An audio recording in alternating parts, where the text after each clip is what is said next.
Boa noite.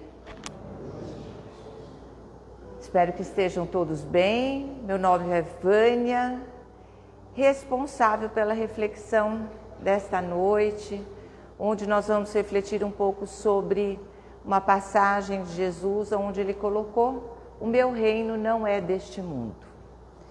Então, para que a gente possa aproveitar os benefícios de estarmos aqui hoje reunidos, sabendo que a espiritualidade, desde as primeiras horas da manhã, ela preparou esse ambiente para nos receber, para nos acolher.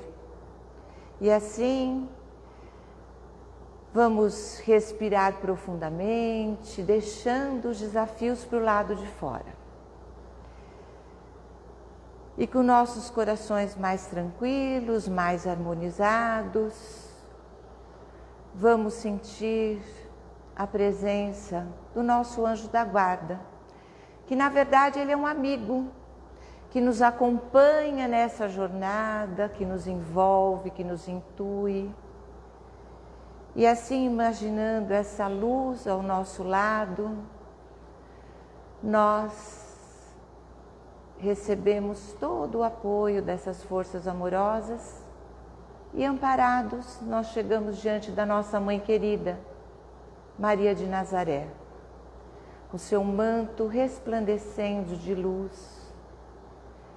Ela nos envolve, nos acolhe, e que possamos pedir a essa mãe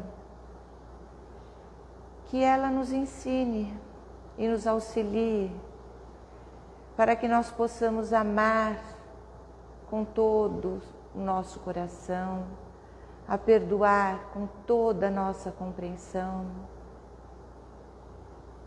E assim, amparados por essa mãe querida, nós chegamos diante do nosso Mestre Jesus,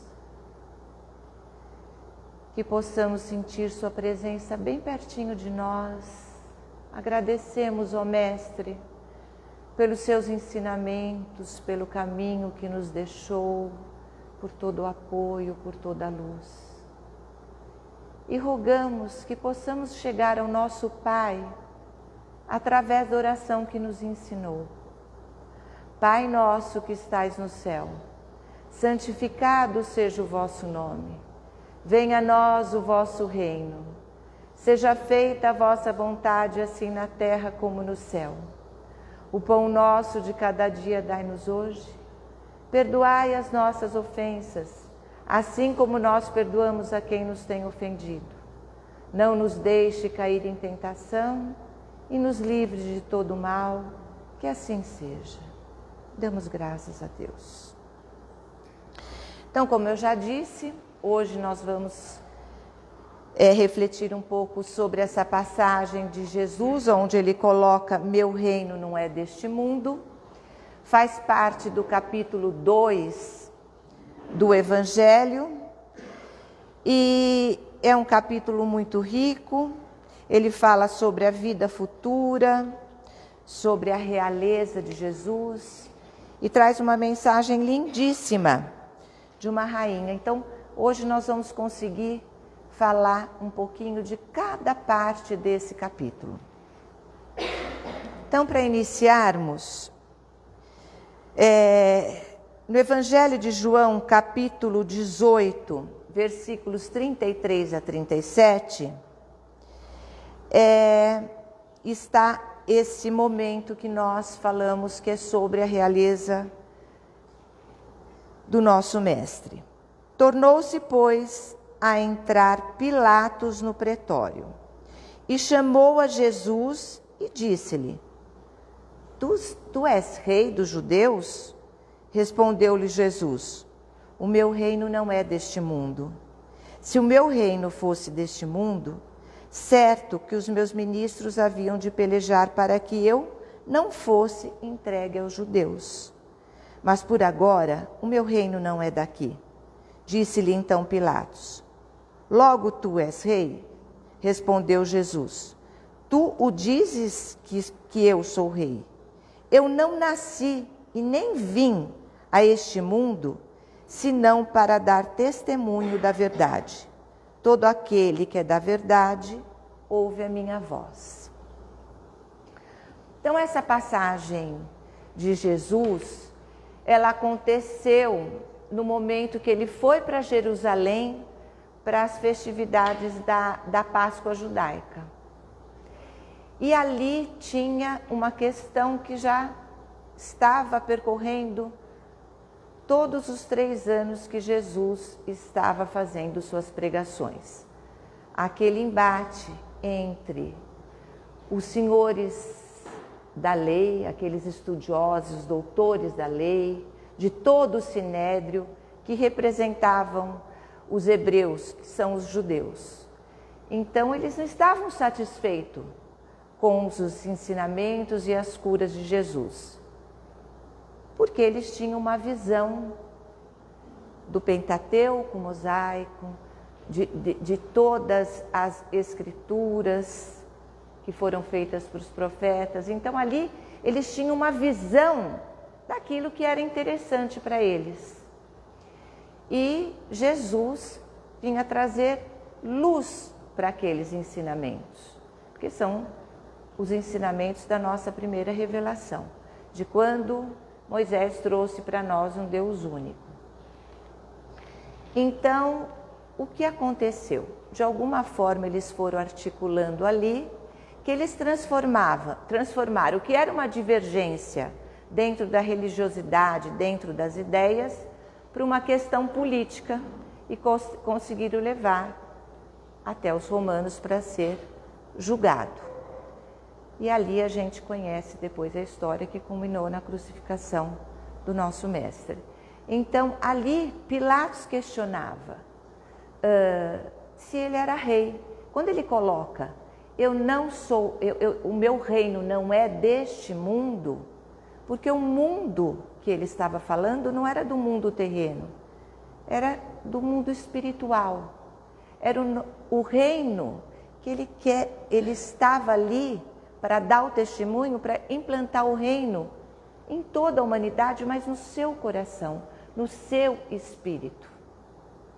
Então, o reino de Jesus era um reino espiritual, mesmo daqueles que estavam encarnados, porque era para o espírito de toda a humanidade. Então, Jesus fez essas colocações e ele acabou sendo questionado ali, e ele trouxe essa mensagem lindíssima sobre o reino dele. Para que ele estava lá testemunhando? Que ele veio testemunhar? Aquilo que ele já testemunhou com o próprio Pai. Na semana passada, na preleção, foi dito sobre Nicodemos. Então, Nicodemos era um doutor da lei que tinha muito conhecimento e era muito respeitado por todo o sinédrio. E ele viu em Jesus que realmente ali o que ele trazia nas suas mensagens eram as mensagens divinas. E ele foi procurar à noite por Jesus e teve uma conversa lá que foi fantástica. Eu me emociono muito com esse diálogo entre Nicodemos e Jesus. E para pegar a parte que nos interessa, ele coloca para Nicodemos que era necessário nascer de novo. E Nicodemos, mesmo sendo um estudioso da Torá, um estudioso das Escrituras, ele falou, mas como eu vou nascer de novo? Minha mãe aqui não está mais, olha o meu tamanho. Então o que ele falou para Nicodemos? Eu vim e falei da moral terrena, daquilo que era possível implantar enquanto encarnados na Terra. Se nem isso vocês entendem, que dirá o entendimento de coisas celestiais? Então Jesus colocou ali a vida futura. Ele trouxe para nós a ideia da vida futura, que eu coloco como o principal eixo, eu vejo que é o principal eixo do ensinamento do Mestre. Porque através do nosso entendimento da vida futura, a gente consegue entender todo o ensinamento do Mestre. De tudo aquilo que ele coloca, porque se eu não tenho uma vida futura, o que vale eu praticar o amor de Jesus? Então ele trouxe ali naquele diálogo com Nicodemos essa visão de vida futura. E ela é importante por quê? Porque os judeus naquela época, eles tinham a ideia, um conceito de um Deus juiz. Ou eu recebia as bênçãos divinas, ou eu recebia os castigos divinos. E o que a gente precisa pensar hoje aqui é o quanto ainda essa ideia está incorporada dentro de nós. Será que nós temos mesmo consciência que nós somos os construtores da nossa evolução espiritual? Será que nós temos mesmo na rotina do nosso dia a dia? Será que ainda esses conceitos não estão muito arraigados na nossa humanidade? Só vê as guerras, né? Como se tudo aquilo que se conquista é uma conquista eterna. Então veja bem, se passou 2000 anos e ainda a gente tem conceitos de um Deus que é juiz. Como se nós não fôssemos construtores da nossa evolução espiritual.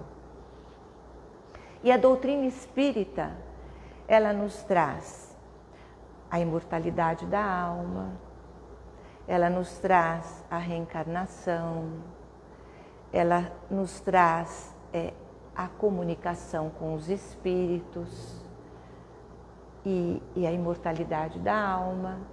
Então são conceitos que, embora a gente tenha, ele ainda não faz parte de todos os nossos sentimentos e pensamentos. E a reflexão que nós tivemos bem no início, meu reino não é deste mundo, e a questão que é preciso nascer de novo, é isso que Jesus veio trazer. Ele veio, quando ele fala meu reino não é deste mundo, porque o que ele veio é para implantar este reino dentro de nós.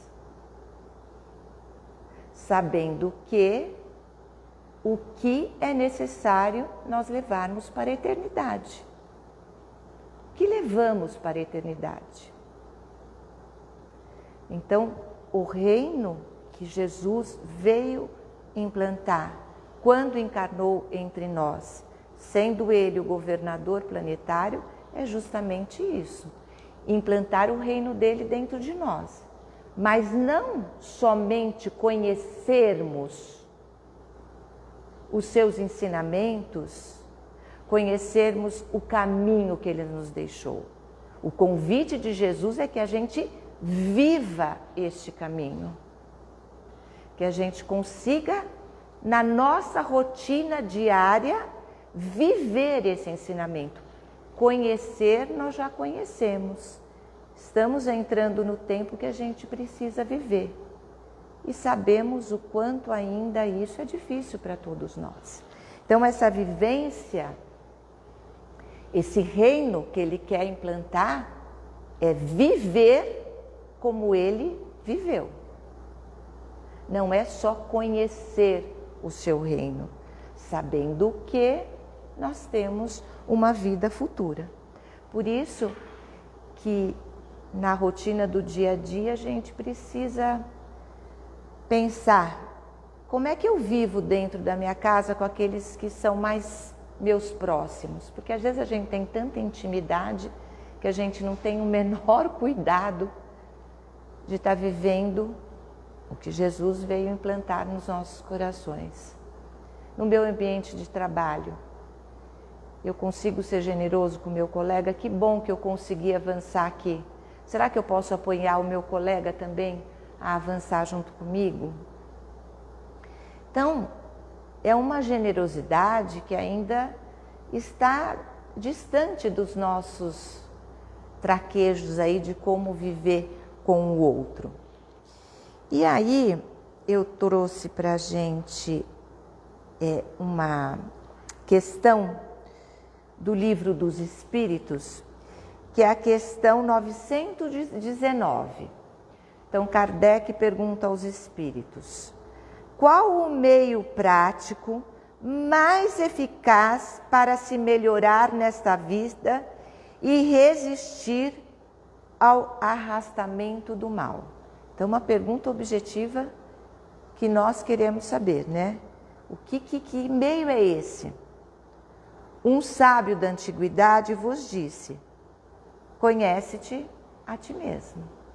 Então, o nosso autoconhecimento, ele é fundamental para que a gente possa implementar o reino que Jesus nos trouxe. Então, porque muitas vezes, e a gente está aqui e fala por experiência própria, a gente só vai refletir depois de uma fala, depois que nós arcamos com as consequências dela, né? Então, eu estou bem atento aos meus sentimentos, porque o que eu sinto vai para o meu pensamento, e o que eu penso, uma hora eu falo. Então, quando a espiritualidade traz como resposta para Kardec: conhece-te a ti mesmo, é essa observação constante que a gente precisa fazer de nós mesmos. De como eu penso, porque como eu penso, como eu sinto, como eu penso, é como eu vou agir. Uma hora a outra a boca solta. E às vezes aquilo que eu alimento como pensamento é o que eu vou buscar como meta naquele dia, como aquela semana. Então a gente precisa se conhecer, porque a gente tem muitas fragilidades. E às vezes elas estão tão escondidinhas que a gente nem percebe que ela está dentro de nós.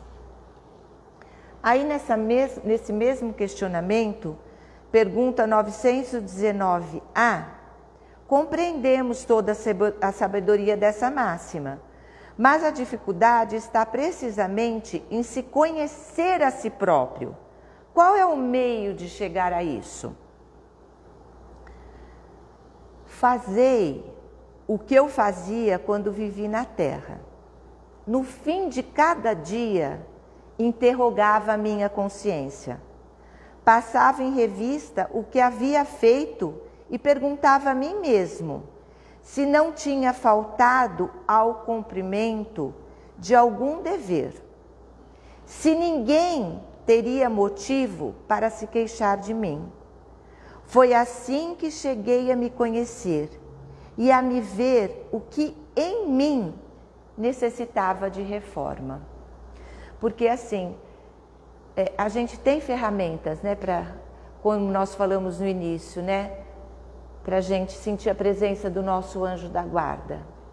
A gente tem ferramentas, a oração é uma ferramenta importantíssima para a nossa vida. Começar o dia em oração, se conectando com esse nosso amigo espiritual, com o nosso mestre, para que a gente tenha um bom dia e que a gente consiga vamos pedir, que eu consiga ser melhor hoje do que eu fui ontem.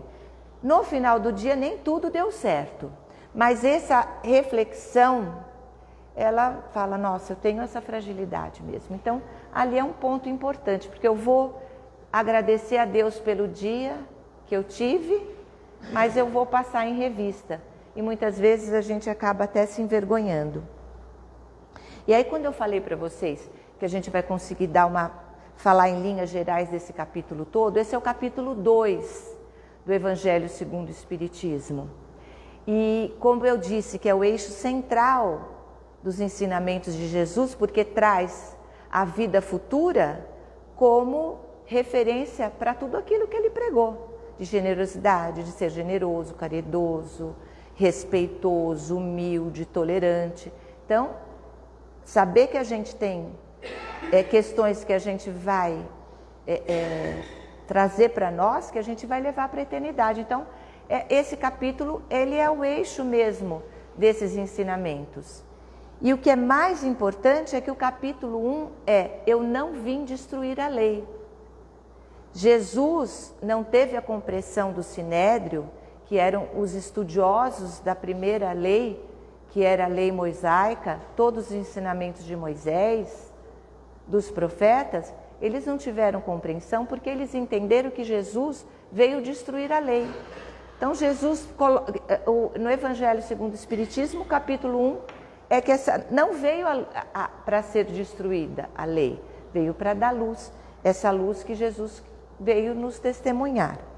E ali que eu coloquei para vocês que veio uma mensagem de uma rainha da França. Essa mensagem foi de 1863, que ela fala assim: quem poderia, melhor do que eu, compreender a verdade dessas palavras do nosso Senhor? Meu reino não é deste mundo.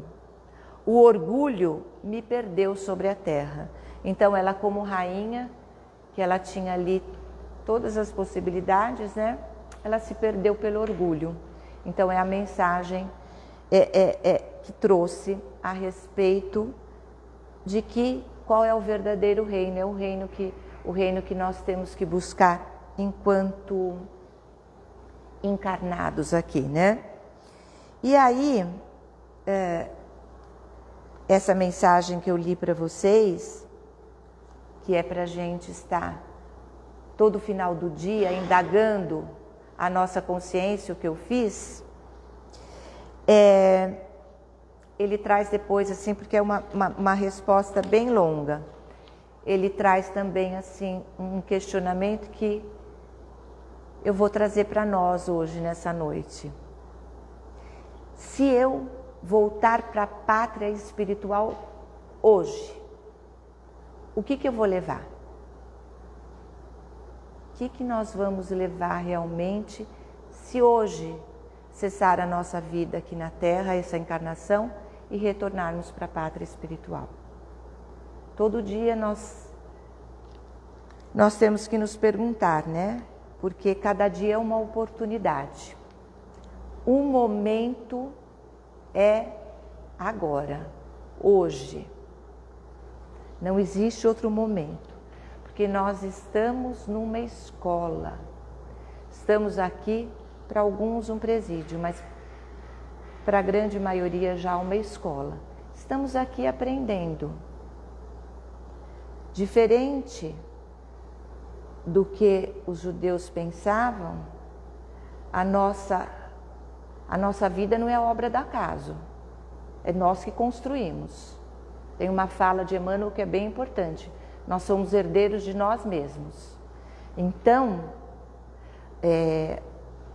se eu estou numa escola, eu estou em aprendizado, eu tenho livre-arbítrio, eu faço as minhas escolhas, porém, o que eu vivo não é obra do acaso, é de uma construção diária.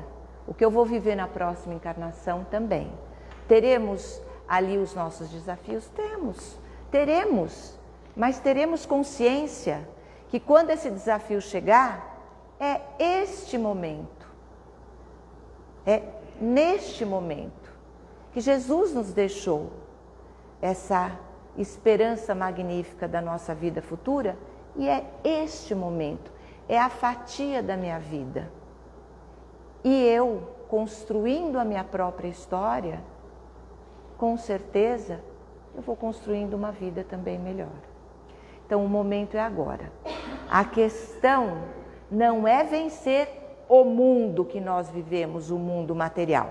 Porque nós temos que estar aqui e estar em busca de uma boa vida, de uma melhoria dentro no mercado de trabalho, de buscar conhecimento para eu ser promovido, em busca de uma boa saúde, em busca de uma boa alimentação, curtir os finais de semana com família, ter os nossos amigos, fazer as nossas viagens, os nossos passeios. A gente é do mundo também. Então, a gente não precisa vencer o mundo. O que a gente precisa é vencer estando dentro deste mundo. Que as facilidades nos levem a cometer erros, que prazeres desnecessários nos levem também da mesma forma. Então, é estar no mundo, ser do mundo, mas implantando dentro de nós o reino que Jesus nos deixou.